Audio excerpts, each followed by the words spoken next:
আসসালামু আলাইকুম এভরিওয়ান। আশা করছি সবাই আলহামদুলিল্লাহ ভালো আছে। সকাল সকাল এত বৃষ্টি হচ্ছিল, একটু পরেই আবার বৃষ্টিটা থেমে গেল।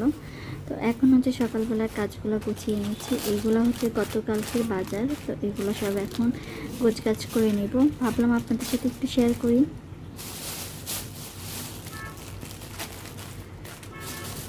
বাজার গোছানো মানে বাজার করে নিয়ে আসার থেকে আমার কাছে মনে হয় বাজার গোছানোটা অনেক কষ্টকর। যাই হোক, বাজার গুছিয়ে রাখাও অনেক কষ্ট। তো সব কিছু বের করে নিচ্ছি প্রথমে, দেন তারপরে হচ্ছে বাজারগুলো গুছিয়ে নেব।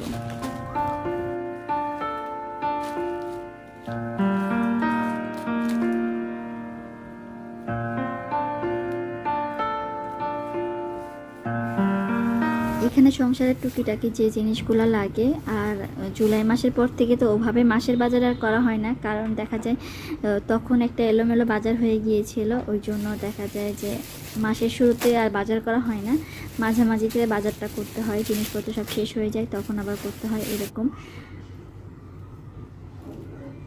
এই তো এখানে সব কিছু নিয়ে এসেছিলাম, ওরকমও মাসের বাজারও না, যেগুলো শেষ হয়ে গিয়েছে সেই জিনিসগুলো শুধু নিয়ে আসা হয়েছে।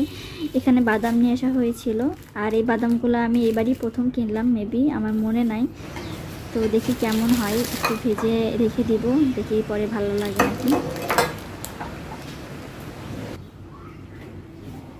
তো এদিকে হচ্ছে এই জারগুলা বের করে নিলাম। এই জারগুলাতে আমি যখন যে জিনিসগুলা আর কি জারগুলা খালি থাকে তখন সেই জিনিসগুলাই রেখে দিই।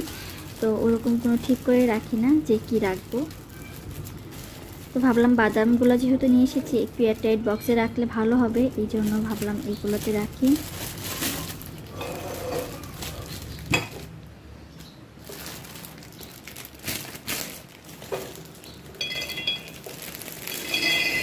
বাদামগুলো একটু কেমন যেন সাদা সাদা মনে হচ্ছিল, আমার মনে হচ্ছিল বেশি ভালো না, কিন্তু তারপরে দেখি যে ভাজার পরে এটা কেমন লাগে খেতে। আর এদিকে কিছু কর্ন নিয়ে আসা হয়েছিল, এগুলা দিয়ে পপকর্ন বানাবো, এই জন্য। তো এই জারগুলোর একটা সমস্যা, এই যে এয়ারটাইট করার জন্য যে সিলিকনের রাবারের মতো যে এগুলো থাকে, এগুলো মাঝে মধ্যে খুলে যায়। যাই হোক, কিন্তু জারগুলো খুবই সুন্দর লাগে দেখতে। তো আমি এইগুলা বেশ অনেকদিন আগেই কিনেছিলাম।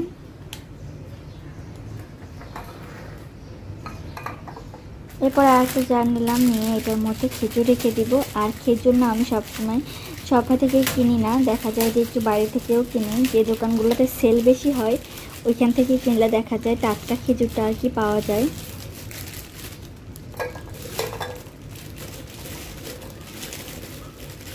তো এটা মরিয়ম খেজুর ছিল, এই খেজুরটা খেতে আমার কাছে ভালোই লাগে, তো এই জন্য এই খেজুরটা নিয়ে আসা।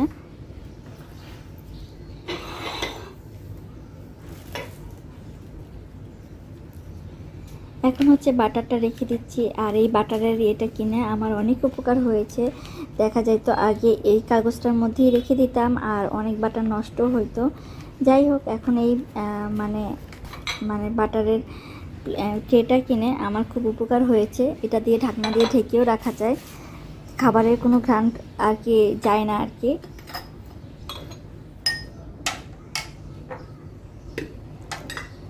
এরপরে আমার আমি যে হানি পটটা কিনেছিলাম, তো ওইটা ফেরত দিয়ে আমি এটা নিয়ে এসেছিলাম। এটাও আমার কাছে বেশ ভালো লেগেছে।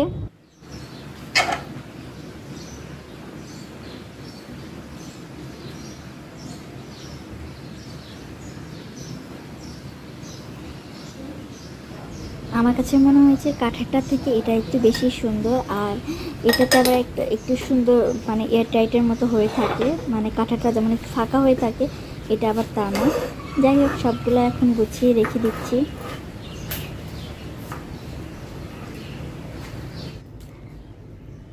আশা করছি আজকের ভিডিও আপনাদের ভালো লেগেছে। ভালো লাগলে অবশ্যই সুন্দর সুন্দর কমেন্ট করবেন। আর এদিকে এই বাটিটাতে আমি খেজুর ধুয়ে তারপরে হচ্ছে রেখে দিই, এটাতে যখন ইচ্ছা যে কেউ নিয়ে খেতে পারি আর কি। এটা মূলত আমি খেজুর রাখার জন্যই কিনেছিলাম। আর এদিকে সকালবেলা আজকে রান্না ওরকম ছিল না, সেই জন্য মানে এই কাজগুলো আর কি করে নিচ্ছি। এদিকে আইস ট্রেতে পানি রেখে দিচ্ছি যাতে আইস হয়। আর ইদানিং কোল্ড কফিটা একটু বেশি ভালো লাগতেছে, দেখা যায় অনেক আইস লাগে বানাইতে গেলে।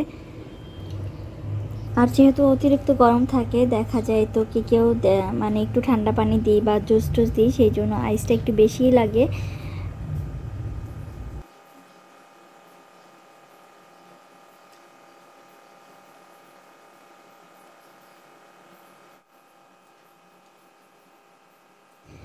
ভিডিও ভালো লাগলে সুন্দর সুন্দর কমেন্ট করবেন। আজকের মতো এই পর্যন্তই। আল্লাহ হাফেজ, আসসালামু আলাইকুম।